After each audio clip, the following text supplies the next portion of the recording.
Põe isso aí. Beleza, então. Nós vamos começar. Opa, então tá. Pode ser para você, gente? Volta. Já começou. Ah, já. Oxi. Tá bom, então. Então tá, né?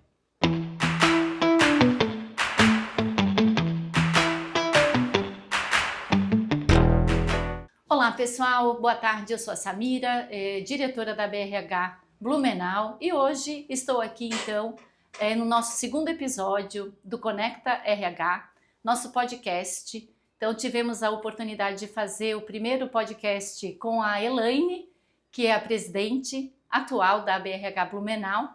Tivemos aí, então, uma participação bacana, especial, e seguimos, então, com os nossos episódios. Hoje falaremos de um tema extremamente importante, tanto para a nossa vida pessoal como para as empresas, e vamos aí construindo toda essa conversa, todo esse bate-papo, falando da neurodivergência, um assunto que é tão pertinente, tão importante e que está na nossa rotina, no dia a dia. E para isso, nada melhor do que a gente conversar com uma professora que está totalmente fundamentada, trazendo o tema para nós. Então, nós estamos recebendo hoje a Andréia. Então, seja bem-vinda, Andréia, né? Obrigada. Estamos com você aqui, que vai participar dessa conversa conosco. Para tudo isso acontecer, é importante a gente ressaltar aqui os nossos patrocinadores. Então, temos o nosso patrocinador diamante, o Laboratório Unimed. Temos como patrocinador prata a Rio Proteção de Ativos e os nossos apoiadores de gestão. A Ativa Medicina Segurança do Trabalho, Marielle Fávero, consultoria especializada em recrutamento e seleção, e a Ridger Advogados Associados. Temos os nossos associados e as empresas associadas também. Então, obrigada a todos esses patrocinadores e de acreditar de verdade, né, que o RH faz a diferença e é importante termos a associação para abordar esses temas tão importantes na nossa rotina. Andréia, então nós vamos conversar hoje, né, sobre a neurodivergência, é um assunto que eu gosto muito, que eu sou bastante curiosa, não tenho muito domínio do assunto, mas sou curiosa no aprendizado, então hoje a gente está contigo, vou te fazer algumas perguntas e toda a direção é tua. E aí, o que a gente faz com essa neurodivergência, como é que ela entra na nossa rotina e como a gente dá a tratativa para ela? Seja bem-vinda, te apresenta, nós estamos em casa. Tá bem, então... Olá a todos, né? Bom dia, boa tarde, boa noite. Eu sou Andréia Vu, sou professora universitária, professora da Universidade Regional de Blumenau. Eu sou graduada em Ciências Sociais e mestre e doutora em Psicologia da Educação. Dou aula na FURB no mestrado e no doutorado de Educação. Então, eu trabalho muito no âmbito da educação, com temas como deficiências e neurodiversidade e neurodivergências, e principalmente dentro da temática da inclusão, né? Da inclusão educacional, da inclusão social. Eu chamei a atenção para minha graduação porque o meu ponto de vista, quando eu vou falar da questão da neurodivergência, sempre parte de uma perspectiva social. E o que significa isso, né? Então, eu vou fazer um preâmbulo, se você me permitir. Totalmente, o espaço é seu. Coisa de professor mesmo, para dizer de onde eu estou falando, e né? Que é importante para fundamentar esse conteúdo para a gente, para aí sim a gente poder chegar na empresa, no trabalho, né? Eu acho que precisamos dessa caminhada, né? Porque a gente precisa entender um pouco, assim, o que é deficiência, para começar, né? Então, o que é uma diferença significativa como a deficiência, como a neurodivergência. A ideia de deficiência, ela vem, vamos dizer assim, da Revolução Industrial, né? Pensar assim, o que é deficiência, né? É uma não eficiência, ou seja, quem não é eficiente para a indústria não está adequado a trabalhar naquele local, então fica às margens da sociedade. Essa é uma perspectiva mais social para falar sobre deficiência, né? Agora eu posso falar como, dentro de uma perspectiva mais médica, eu vou falar, deficiência é uma questão orgânica que dificulta uma série de coisas, causa vários déficits sobre a pessoa. Então, quando a gente fala dentro da perspectiva da sociologia, das ciências sociais, a gente vai sempre pensar na deficiência como um impedimento causado por barreiras sociais. E por muito tempo, as questões da deficiência sempre foram tratadas por quais ciências? Pela medicina e pela psicologia, e muito pouco pela área das ciências sociais. E foi só mais para frente que isso foi se tornando uma questão de preocupação social Por quê? Porque chega nos anos 70, por exemplo, o que acontece no mundo, né? Assim, no mundo ocidental, tem uma série de movimentos em defesa dos direitos das minorias, certo?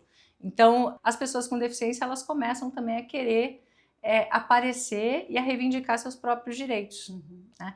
E elas começam a dizer, opa, nós não somos seres doentes que têm que ficar fechado dentro de casa, né?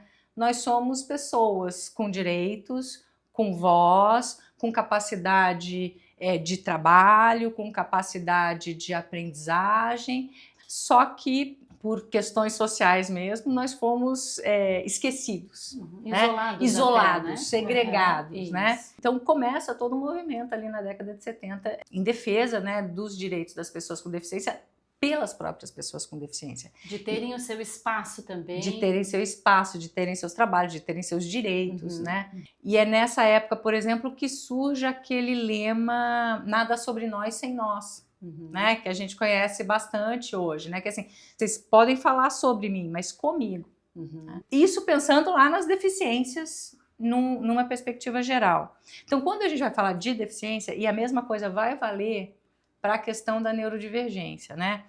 A gente tem uma perspectiva que a gente chama de modelo médico ou modelo individual, que é um modelo muito relacionado à ideia da tragédia pessoal. Então, coitadinho, tem deficiência. Que aí entraria pela vitimização. Vai para a vitimização ou pelo outro lado, que é o do super-herói. Né? Então, ou a pessoa é sub-sub ou ela é super-super. Nossa, olha como ela é capaz. Ela é cega e ela é professora. Ela é surda e tem doutorado. Então, nossa, ela conquistou. Ela não é uma pessoa assim, comum, né? Você é sempre vista como uma pessoa ou inferior ou extraordinária, né? A gente potencializa bem tudo isso. Sabe aquele livro que tem um filme que chama Extraordinário? Sim. É bem isso, assim. Quem for assim, pegar o livro, a primeira página daquele livro, assim, ele diz algo assim: a minha mãe diz que eu sou extraordinário, mas eu só queria ser uma pessoa comum. Eu queria jogar videogame, eu queria jogar bola com os meninos, né? Então, existe essa tendência, né, de você olhar sempre para esses lados. Isso é muito ligado ao modelo médico. Por quê? Porque a deficiência está só focada no indivíduo. Né? O problema da deficiência é dele, no máximo da mãe dele também, né, que se estende. O caso do modelo social, não. A questão inverte, né? O problema da deficiência não é do deficiente, vamos dizer assim. O problema da deficiência é a sociedade que impõe uma série de barreiras que impede. Então, o problema do cego é a cegueira ou é a falta de acessibilidade? É a falta de piso podotátil em todos os lugares, né? Não adianta você ter um piso podotátil que chega até um pedaço e no meio do caminho tem um vaso. Tem muito assim na cidade, né? Que a gente vai caminhando, daqui a pouco tem um poste no meio do caminho, né? Que vai dificultar todo o processo. Exatamente. Então o problema ele não está na deficiência em si, né? Mas na relação que é imposta pela sociedade. Tá? Então é desse ponto que eu parto, tá? Do ponto que a deficiência ela se constitui na relação com a sociedade. André, e assim, né?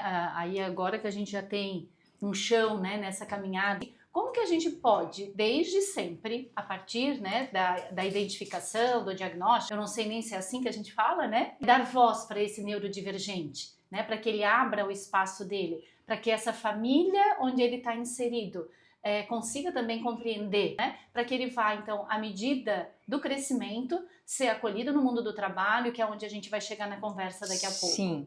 Então, eu acho que a voz está ligada aos mitos, né? Eu acho que seria interessante a gente pensar que, de uma certa forma, não somos nós que temos que dar a voz, né? Porque a pessoa tem voz, a gente tem que dar esse reconhecimento da capacidade dela, né? Reconhecer que a pessoa é sujeito, né? É sujeito capaz, é sujeito político, no sentido de político de ação, né? É um sujeito aprendente e que pode nos surpreender. Existe uma tendência a gente achar que o neurodivergente ele é menos, ele é inferior, né? Até a ideia, veja, o que é divergente? divergente é algo que sai de uma norma, né? Da normalidade. Ele difere. Ele difere, porque tanto que existe essa questão assim, porque existe algumas discussões em grupos e tal, fala assim, nós temos que falar em neurodivergência para marcar que nós precisamos de cuidados, nós precisamos de atenção, existe uma política específica para a gente e tal. De fato, porque em alguns casos de neurodivergência, as pessoas sofrem, né? Se a gente pensar assim, o que é patológico? Patológico é o que causa um sofrimento. Quando existe sofrimento, aquilo tem que ser cuidado, né? Agora, quando a gente fala em neurodiversidade, a gente pontua uma perspectiva que é da diferença. Então, a gente tem que olhar a neurodivergência dentro da perspectiva da neurodiversidade, no sentido assim, sim, a pessoa precisa de cuidado? Precisa. Nós também precisamos, né? Todo mundo precisa, né? Tem uma perspectiva de uma área que a gente estuda, que são os estudos da deficiência, que a gente fala que a gente precisa pensar que todas as pessoas precisam trabalhar numa ótica do cuidado e da interdependência, né? Então, a gente lida com uma ética do cuidado. Então, independente de ser diferente ou divergente, todos somos diferentes, né? A gente precisa olhar o outro, né? Agora, quando a gente olha para o neurodivergente dentro de uma perspectiva dessa tragédia pessoal, a gente tende a inferiorizar e tende a incapacitar. E aí que entra a questão do capacitismo.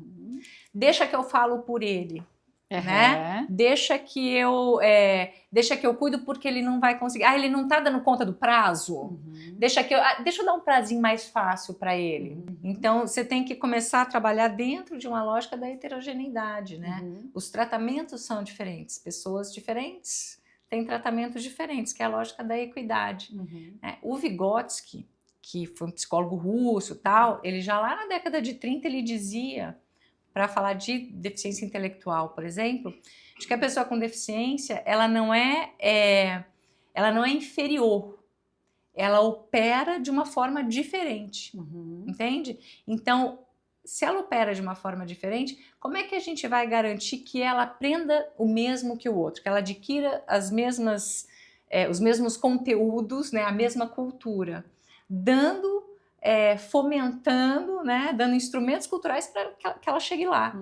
E se a gente é ser humano, e o ser humano é um ser que inventa, que cria, a gente tem capacidade de fazer isso, né? De criar os meios para que ele alcance isso, né? O que ele chamaria de uma compensação, né? Mas uma compensação em termos sociais, né? Mas aí também quem acolhe, né, André, ele tem que estar aberto para que isso aconteça. Que aí ele vem tem os que dar mitos. o espaço. Isso, Exato. Exatamente, né? Então, eu acho que, por exemplo, no caso das neurodivergências, eu vou falar aqui do caso do autismo, né?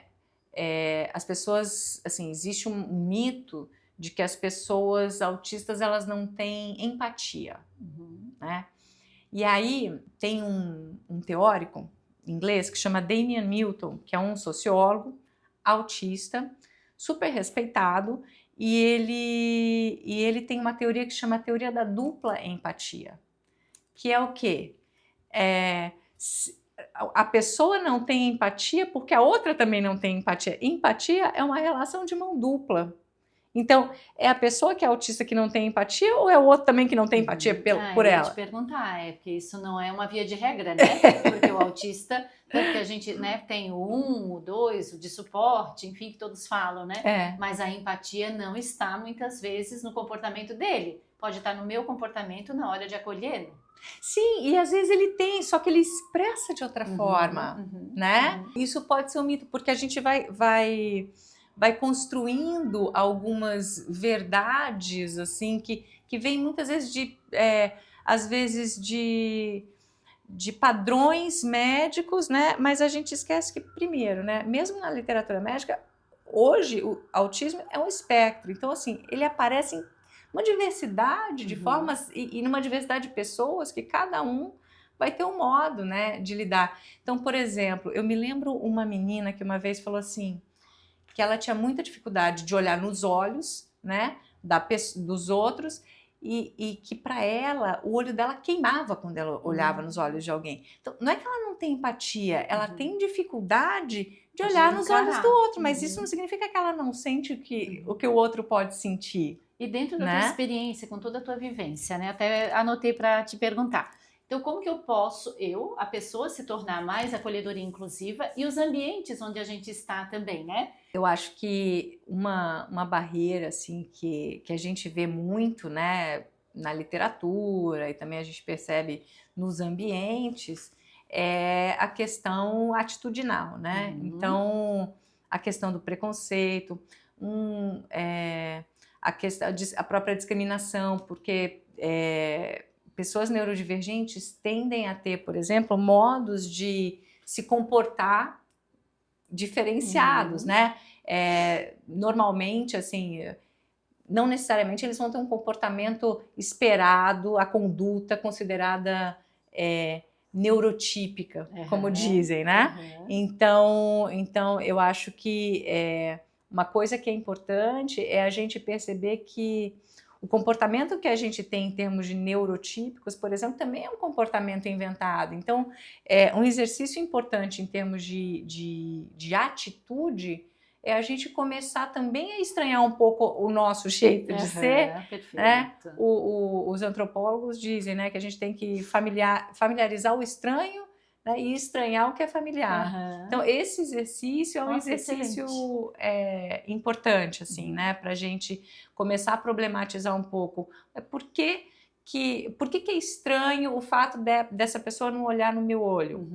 Por que é normal eu olhar no olho? Né? Ou por que é estranho ter um hiperfoco e é normal fazer 800 coisas ao mesmo tempo? Será que é normal a gente fazer o que a gente faz? Né? Não sei. A sociedade nos exige um tipo de comportamento, né, que também está nos adoecendo. Então, acho que começar a pensar o que a gente considera essa questão assim, o que é normal para a gente, né? Então, começar a relativizar um pouco a questão do comportamento, eu acho que é uma coisa importante para a questão atitudinal. Não obstante, tem toda uma questão ambiental para ser pensada também, né? A questão da hipersensibilidade sensorial. Então, coisas muito simples, né? Eu tenho uma aluna em sala de aula que é aluna, inclusive, de música, mas ela tem muita sensibilidade com barulho. Então, eu tenho que tomar cuidado com filme, né? Se ele Posso for muito colocar, barulhento, já fica um pouco... Sim, né? A gente tem que tomar cuidado com barulho de sala, luzes, né? Que tipo de luzes tem no espaço. Uma coisa muito importante, assim, que às vezes a gente não dá importância, é rotina, né? A coisa assim da rotina. Às vezes muda uma coisa. Catedrático, assim, né? Que a gente estava falando nos bastidores, alguma coisa nesse sentido, assim, olha, tem dia que você tem que fechar um processo, alguma coisa assim. Mês, tem que fazer o fechamento do mês. Muda toda a rotina da pessoa e como é que essa pessoa está sendo preparada para isso, né? Porque pode não é fácil, né, da mesma forma. Então, às vezes, mudanças que são muito bobinhas para a gente, sei lá, e mudança de espaço, às vezes mesmo. Olha, essa mesa está aqui, ela sempre esteve aqui, amanhã ela está aqui. Aquilo pode incomodar muito. Deixar desconfortável esse neurodivergente, vamos dizer assim. Perfeito. Então, eu acho que esse tipo de sensibilidade que vem também do conhecimento, né? Que aí é uma questão de entender, compreender, eu acho que a questão das formações mesmo, né? Quais habilidades, né, ou perspectivas, enfim, que os neurodivergentes, as pessoas neurodivergentes podem trazer para os seus grupos e para as suas equipes? Muito, muito importante a tua pergunta, Sami, porque em geral, né, você tem aquela tendência a olhar a deficiência, no caso a neurodivergência, pelo déficit. E isso é importante, assim, a gente olhar pelas vantagens, porque tem muitas, né? Se você for pegar pessoas autistas, por exemplo, elas têm uma capacidade de aprofundamento, né, incrível, né? E de disciplina, aprofundamento. Bom, não dá para falar assim em geral, né? Porque também cada um é cada um. Sim. Existem modos e modos de expressar. Mas existe uma tendência, por exemplo, uma das vantagens, que eles chamam de vantagens autistas, é essa possibilidade do aprofundamento em determinados tipos de conhecimento. Tem, inclusive, esses dias, estava lendo, agora não me lembro aonde, que existem algumas empresas de tecnologia que vêm preferindo contratar pessoas autistas. A gente vai descobrir, assim como com qualquer pessoa, né? As potencialidades do outro, ouvindo, dando a chance da pessoa também se manifestar. Né? Então, conhecendo o outro. Então, a gente vai descobrindo uma série de possibilidades. Né? Legal. Pessoas com TDAH, por exemplo, são ótimas em termos de ideias, né? Na criatividade, Poxa, né? No improviso. Exato. Né? Na opinião, né? Na tua vivência, enfim. O recursos humanos, o RH, né? Pode de verdade se preparar. Eu tenho sempre um ponto, assim como eu fiz com um aluno de um 4º ano, vai fazer uma entrevista de trabalho, né? Eu tenho que me preparar de uma forma diferente de uma entrevista dita normal. Vamos dizer, vou entrevistar uma pessoa para engenharia, vou entrevistar um jovem aprendiz, vou fazer uma dinâmica de grupo. Se eu tenho um neurodivergente, a minha dinâmica de grupo ela já tem que ser diferente. Então, como que eu acolho, preparo esse RH para que esse RH também prepare a sua liderança na recepção dessa pessoa, né? Eu acho que tudo começa pela seleção, né? Eu acho que já rever os processos de seleção é bem importante. Sabe que essa é uma área muito recente, né? É recente e é urgente. Então, inclusive, tem poucas pesquisas ainda sobre isso. Então, a gente vai vendo, assim, algumas experimentações, né? Eu acho que a gente está numa fase de experimentação mesmo, né? As empresas vão ter que criar alguns laboratórios aí, né? E pensando nos seus processos e pensando em flexibilizar esses processos para atender essas diversidades, né? Então, eu acho que uma das coisas... Antes disso, uma coisa que eu acho que era importante pensar primeiro, que não se deve pensar em termos de, por exemplo, não partir do princípio da ação afirmativa, mas partir do princípio da gestão de diversidades. Então, a gente não tá recebendo uma pessoa neurodivergente para atender uma cota, né? A gente porque nós trabalhamos com diversidade na nossa empresa, né? Ela já é inclusiva, ela já é assim, ela já então você trabalha dentro dessa perspectiva, né, da gestão de diversidades. E aí, para pensar nisso, nesse processo como um todo, né, a primeira coisa é como é que você seleciona. Então, você vai fazer aquela seleção que vai avaliar o comportamento de todos. Será que todos... ele tem empatia, não tem empatia, tem check, né? Então, se você for assim, a partir de determinados padrões de comportamento, vai dar errado, essa pessoa já não vai nem entrar, né? Não necessariamente, mas... a não ser que ela faça muito masking, né? Que ela consiga disfarçar muito o comportamento dela. Caso contrário, você já tiram, às vezes, um talento da tua empresa pela falha na seleção. Então, acho que flexibilizar os processos de seleção é uma coisa bem importante. Depois, acho que o acompanhamento, né? O acompanhamento, existem experiências de mentoria que são muito interessantes, a questão da rotina.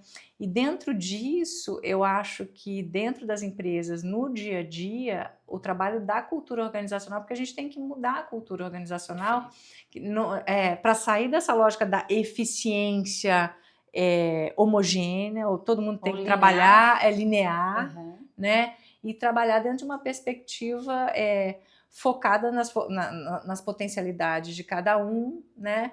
E nas possibilidades também. Olha, essa pessoa não trabalha bem se ela ficar só aqui nesse cubículo, né? Talvez ela precise ter um tempo em home office, talvez ela precise... Então, flexibilizar esse tipo de coisa. E, além de tudo, eu acho que fundamental também trabalhar com os colegas de trabalho, né? Uhum.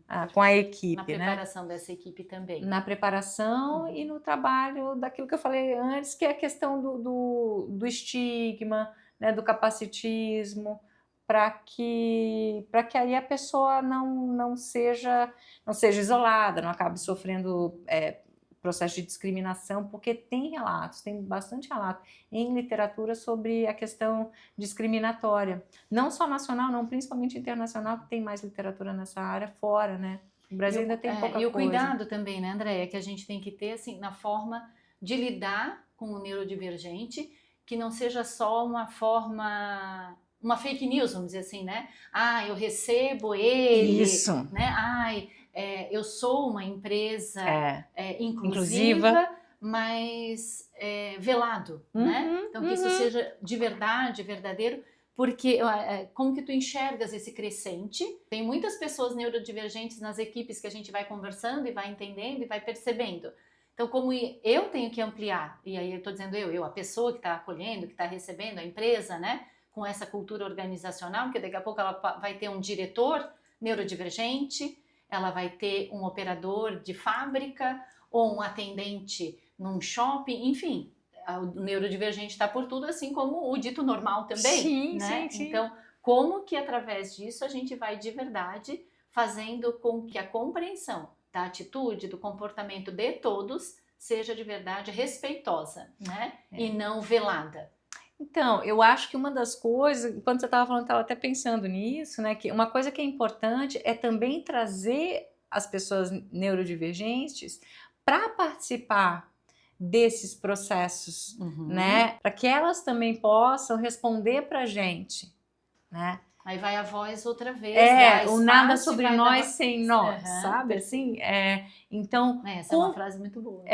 Porque para eles, o que eles acham que eles precisam, né? Às vezes a gente supõe, né?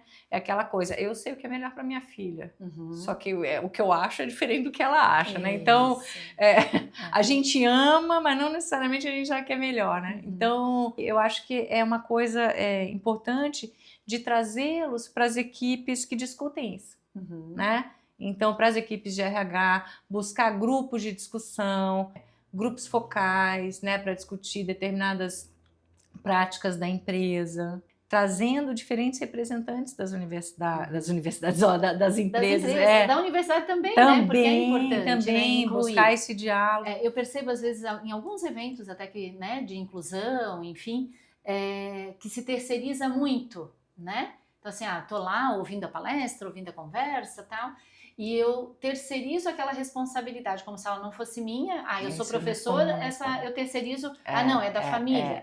Não, é da empresa. E aí a gente vai quicando a bolinha, né, para não assumir a responsabilidade. E eu acredito que essa responsabilidade ela é de todos. É social. Então, ela é social. Mas como nós, enquanto recursos humanos, enquanto empresa de verdade, que quer mudar, né, ser cada vez mais inclusiva, ter uma cultura organizacional que traga, né, esse neurodivergente de fato, né, ela pode então, nesse cenário, ao invés de terceirizar, puxar essa responsabilidade e trabalhar coletivamente para que todos deem um passo adiante, né? Exato, eu acho que é isso, é reconhecer a diferença do outro, é reconhecer que o ambiente que a gente trabalha é diverso, é buscar elementos, né, trocar, né, acho que trocar muito, assim, com outras realidades, reconhecer também a própria realidade da empresa e trabalhar numa ótica inclusiva mesmo, né? Você tem que transformar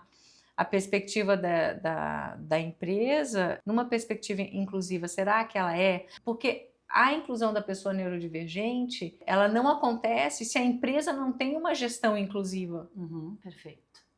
Não vai acontecer. Não vai acontecer. Ela tem que incluir outras pessoas também, né? Qual é a perspectiva dela? Como é que é a política dela com relação a gênero? Como é que é a política dela com relação à questão racial? Como é que é a política dela com relação a outras deficiências? Então, não vai ser só a gestão da pessoa neurodivergente, é uma gestão mais ampla, né, que tem que ser pensada. Porque aí, a questão específica da neurodivergência vamos dizer, são alguns conhecimentos, né, específicos, mas que vão agregar aquele escopo todo que a gestão se constituiu, né? Então você tem que ter essa base, né? É que nem tu falou no começo, é um guarda-chuva que abraça muita coisa, né? Então ela tem que ter clareza nas suas diretrizes também, né? Eu acho que adotar uma política uma política de inclusividade, né? dentro da própria empresa. Então, assim, pensar em acessibilidade nos seus diversos eixos, né? Acessibilidade física, acessibilidade atitudinal, acessibilidade linguística, né? Comunicativa, porque tem isso também, né? Como é que você se comunica? A comunicação com as pessoas, principalmente pessoas autistas, ela tem algumas sutilezas, né? Tem algumas diferenças, né? O modo figurativo que a gente fala, às vezes não é entendido, né? Então, a linguagem, essas diferentes formas de acesso, né? Eu lembro uma vez de uma orientação para receber um novo colaborador, enfim, que aí a orientação, né? Não vai a forma como a gente vai comunicar, ele pode interpretar de um jeito, né? Então, acelera o trabalho, né? acelera aí, ele pode sair correndo e acelerar, enfim. Sim. Então toda essa comunicação também, Sim. né? E aí nessa tua vivência, né, Andréia, se fosse para tu deixar assim para toda a galera, um recado que vem lá do berço onde tu estás, né, que é a universidade, como professora, com os teus grupos, seja de graduação, pós, mestrado, doutorado, enfim, chegando lá para o profissional do RH e também dessa empresa, né? Eu vou falar de neurodivergência, o que eu gostaria de deixar assim na mensagem mais ampla e mais profunda? Como mensagem, eu acho que é reconhecer a pessoa dentro da integridade que ela é, assim, reconhecer a pessoa como uma pessoa, né, para além do rótulo, para além da o que for, né, neurotipia que ela tiver, tentar buscar sempre conhecer a pessoa, né, o Pedro, o João, a Ana, né, conhecer a pessoa pelo nome e por tudo que ela faz, o que ela gosta, o que ela não gosta, e não se fixar só nos rótulos, né? Ir para além dos rótulos. Eu quero te agradecer Eu que agradeço. Pela oportunidade de tu estar aqui, né? Trocando e trazendo todo o teu conhecimento, essa amplitude também de informação, quanto é importante para nós ouvir. É um tema que a gente precisa falar, é um tema que a gente precisa abraçar. O RH, ele está aberto para tudo isso, a gente sabe, né, que está se ampliando cada vez mais. Então, gratidão pelo teu tempo, pelo teu momento aqui conosco. E agradecer também a quem está ouvindo, a quem está desperto para esse tema. Muito em breve, ali no mês de outubro, nós teremos um evento que vai completar toda essa conversa. Então, ouçam novamente, prestem atenção nesse podcast. O Conecta RH é para isso. Então, teremos o evento de neurodivergência, neurodiversidade, e vai trazer cases de sucesso de empresas que já estão colocando tudo isso no ar com as pessoas e que a gente amplie a nossa visão sobre a neurodivergência e sobre as nossas diferenças. Então, quero também agradecer a oportunidade de estar aqui hoje com vocês no Conecta RH, agradecer, né, aos nossos patrocinadores, que é fundamental para que a ABRH continue fazendo a diferença. Convidamos também, né, novas empresas que queiram estar junto com a gente nesses eventos, levando a importância que tem o RH dentro da sua organização. Então agradecemos aí o Laboratório Unimed, que é nosso patrocinador diamante, a Rio Proteção de Ativos, nosso patrocinador prata, e os apoiadores de gestão, Ativa Medicina e Segurança do Trabalho, Marielle Fávero, consultoria especializada em recrutamento e seleção, e a Ridger Advogados também, por nos apoiar. Contamos com vocês, ouçam, façam parte, venham. Se tiverem temas que queiram que seja abordado dentro do podcast, sugiram pra gente. Muito obrigada para quem está aqui nos bastidores também. Andréia, super gratidão. Eu que agradeço. Eu estava assim com o coração na mão, mas deu muito certo. Foi divertido. Né? Então, obrigada.